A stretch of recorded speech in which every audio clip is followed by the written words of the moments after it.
Sometimes fear of risk doesn't feel like fear at all. It doesn't tighten your chest or push you into panic. There is no dramatic signal telling you that something is wrong. Most of the time, it's quieter than that. It sits somewhere in the background of your decisions, like a low static sound you've heard for so long that you stopped noticing it. You might not even think of yourself as a cautious person. If anything, the story you tell yourself sounds reasonable. You avoid reckless moves. You don't destroy things that still work. You think ahead instead of jumping into something uncertain. From the outside, that looks like maturity. And to be fair, in many situations, it actually is. The strange part is that caution almost never comes with a receipt. Nobody shows you the bill. You're rarely forced to calculate what it costs. When people think about risk, they usually picture loss, money disappearing, time wasted, embarrassment, failure that everyone can see. Those possibilities are easy to imagine. You can hold them in your mind like objects. You can turn them around, examine them, and decide they are too dangerous. What almost nobody calculates is the opposite side of the equation. The price of avoiding risk is rarely counted. Probably because it doesn't look like an event. Nothing dramatic marks the moment. No calendar reminder tells you that today you officially avoided a chance. Life simply continues. You wake up, go to work, answer messages, pay bills, make plans for the weekend. From the outside, everything looks stable enough.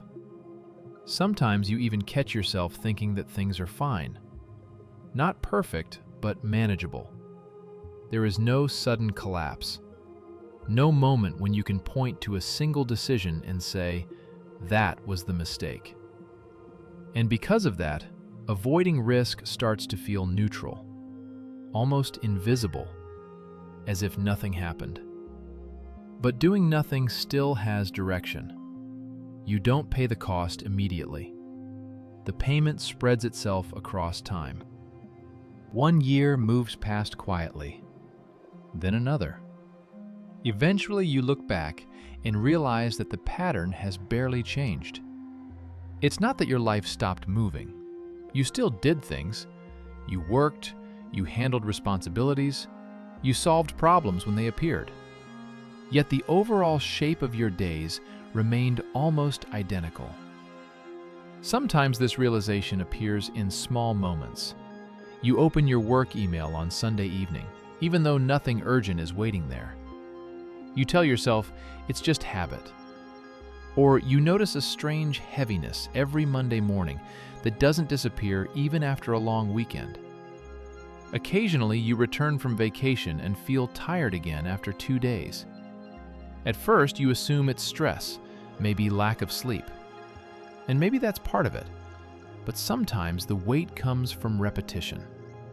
Choosing the same direction again and again can quietly drain something from you. Not because the choice is terrible, because it never changes.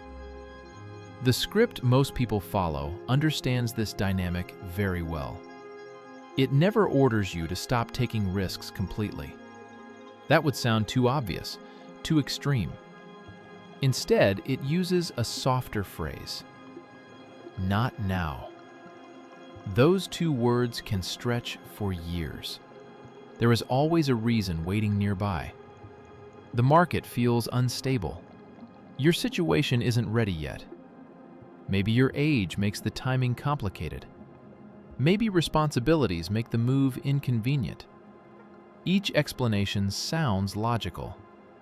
The problem is that time doesn't pause while you wait for perfect conditions. Your life keeps organizing itself around whatever stability you currently have.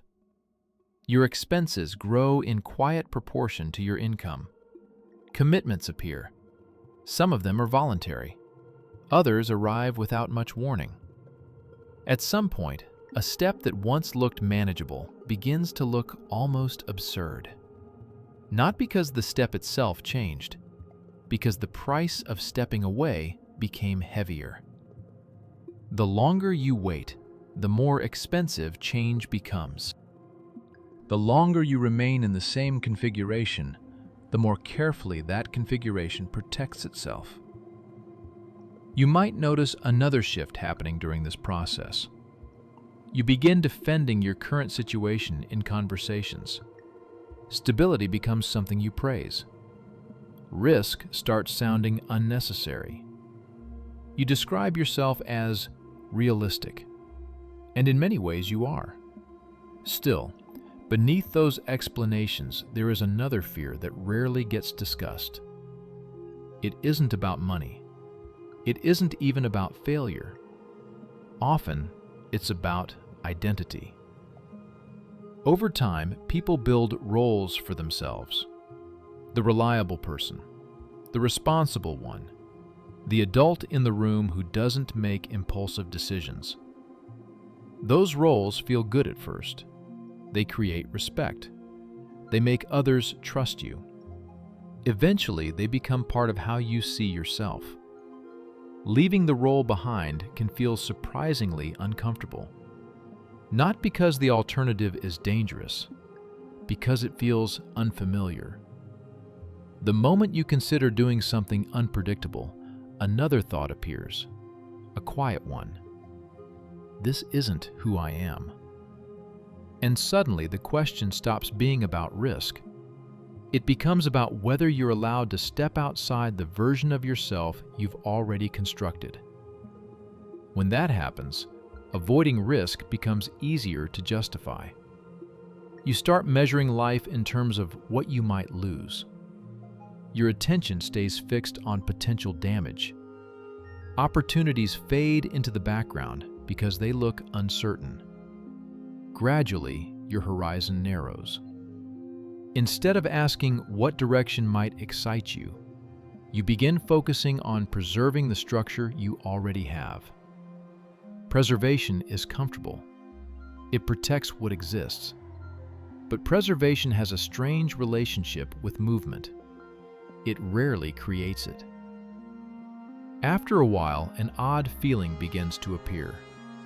Life continues moving around you, yet internally, it feels as if you're standing in the same place. Not because you failed to act, because you kept choosing the safest available version of the same decision. And eventually, a question appears that most people try to push aside as quickly as possible. A quiet one. How much has it already cost me to avoid that risk?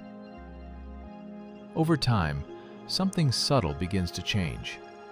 The fear of risk stops appearing as a conscious thought. You don't wake up in the morning telling yourself you're afraid. There is no dramatic moment where you decide to avoid uncertainty. Instead, the pattern quietly settles into everyday choices. You reach for what is familiar, the option you already know, the path that worked once before. At first, it barely feels like a decision. You postpone a conversation that probably should happen. Not today, maybe later in the week. You choose the safer version of an idea you had been thinking about for months. Not because it excites you, but because it seems easier to justify. Sometimes you tell yourself that this simply isn't the right season for change. There is too much going on already. None of these moments feel important by themselves, and that's exactly why they accumulate. One small delay blends into another. A hesitation here, a practical compromise there. Each choice looks harmless on its own, but together they form a direction. This is where inertia enters the picture. Inertia rarely argues with you. It doesn't present a detailed case. It simply continues what already exists. Inertia is the quietest form of fear. It doesn't demand courage to maintain the current situation. It doesn't require a decision either. It only needs familiarity. Most people underestimate how powerful that is. Once a certain rhythm of life stabilizes, it begins protecting itself. Habits settle in. Expectations from other people appear. You adapt to a certain level of income, pressure, responsibility. None of this feels like a trap. In fact, it often feels like progress. You built something. You maintained it. You learned how to manage it. Yet sometimes, an uncomfortable realization appears in the middle of all that stability. You look at the past few years and notice that most of your decisions were not guided by what you wanted. They were guided by what you were afraid to lose. This thought rarely arrives in a comfortable way. Usually it appears when you watch someone else take a step you once considered. Someone changing careers, starting something uncertain, walking away from a situation that looked stable from the outside. Your first reaction might be irritation, sometimes even a little cynicism. You tell yourself they were lucky, or irresponsible, or simply in a different situation. Those explanations help for a moment. But if you're honest, another feeling hides underneath them. You remember that there was a moment when you could have made a similar choice, and you didn't. The script most people live by tries very hard to keep your thoughts away from that realization.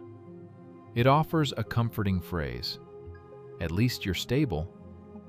It sounds reassuring, responsible, almost protective.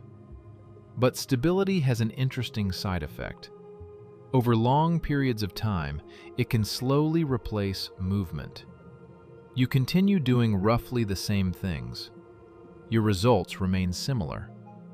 The emotional landscape of your life barely changes. And every year, you convince yourself that everything is normal. Maybe you just need a little more patience, a little more time, another year of preparation. But time doesn't transform waiting into progress. It simply continues moving. Eventually, a different kind of exhaustion appears. You might sleep enough. You might take breaks. You might even change your surroundings for a while. Still, the feeling remains. This kind of fatigue has less to do with effort and more to do with restraint. Holding yourself back for years creates its own pressure. Sometimes the real exhaustion comes from holding yourself back, from constantly telling yourself that the real version of your life will begin later. Later, when circumstances improve. Later, when things feel safer. Later, when the timing is finally perfect. But perfect timing rarely arrives on its own. It's usually constructed by someone who was willing to move before certainty appeared. At some point, a question begins to form. Not the one people usually ask. Most people ask, what will happen if they take a risk? A different question is harder to face. What happens if nothing changes? Not tomorrow, not next year, 10 years from now. You imagine your life continuing along the same trajectory, the same patterns, the same decisions repeated with small variations. That image often feels more unsettling than the idea of failure, because failure at least implies movement. Standing still does not. This is where the role of fear quietly transforms. At first, fear tries to protect you from loss. It keeps you cautious, attentive, careful with your choices. Over time, the same mechanism begins doing something else. It prevents you from stepping outside the pattern you already know. Fear stops protecting you and starts holding you in place. The world outside that pattern is uncertain. It contains outcomes you cannot calculate in advance. But uncertainty is not always a disaster. Sometimes it is simply space. space where you begin making decisions again instead of repeating the previous ones. Risk never guarantees success. There are no promises waiting on the other side of it. But the absence of risk almost always guarantees something else. Continuity. The same position, the same direction, the same life structure slowly extending itself forward. For a while, that can feel comfortable. Then one day you notice something else. The cost of staying where you are has quietly grown larger than the cost of being wrong. When that moment arrives, fear begins losing its authority. Not dramatically, more like an argument you've heard too many times to believe without question. And suddenly, something returns that had been missing for a long time. Choice. You don't have to destroy everything to reclaim it. You don't need a radical gesture or a complete reinvention. Sometimes the first step is smaller than that. You stop pretending that inaction is the neutral option. You recognize it for what it actually is, a direction. And once you see that clearly, the question becomes impossible to ignore. If you continue like this, where does this path actually lead? That question doesn't come with easy answers, but it does something more important. It interrupts the script. And in that pause, for the first time in a long while, the next move becomes yours again.